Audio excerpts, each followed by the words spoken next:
Why, if it isn't my underclassman, Cyno. What a pleasant surprise it is to see you in Mondstadt during the Winblume Festival. Greetings, Lisa.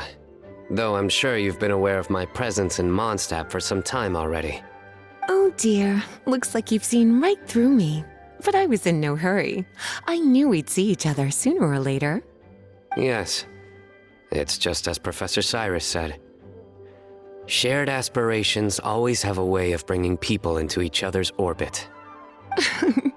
He always has such a poetic way of wording things.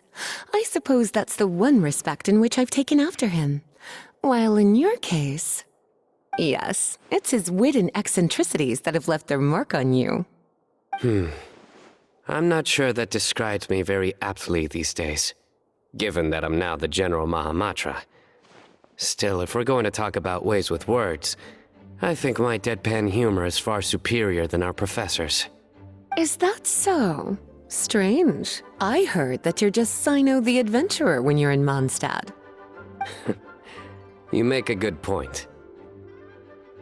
What do you think of Mondstadt during this time of year? It's quite nice, isn't it? Yes, it's very nice. I think I'm starting to understand your reasons for leaving the academia.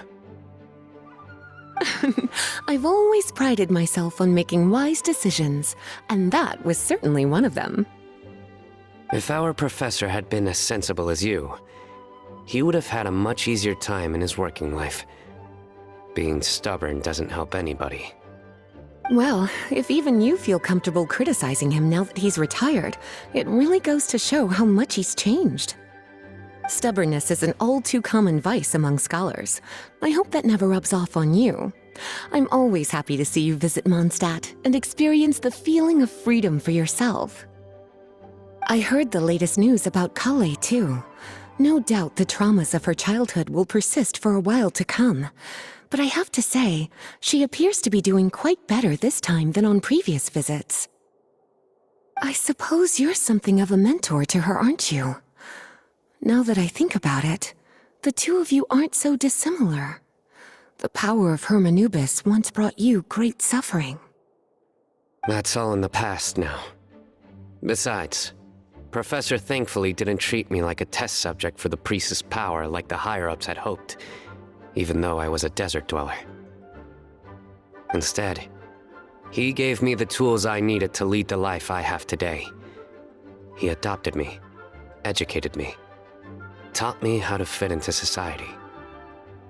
I am very grateful to him. You are very gifted, and sometimes that can become its own curse. But he has reason to be grateful to you too. Without you as his son/student, he may have never changed his stubborn ways. As a fellow student of his, I couldn't be happier for the two of you. Well, look at how quickly this developed from small talk to a deep and serious conversation. That's one thing I do miss about my academia days. By virtue of being another of his students, you are as much a part of Professor's family as I. It's perfectly natural for a daughter to inherit her father's conversation style. If you say so. I suppose that means I get to call you baby brother from now on. I'd rather you didn't.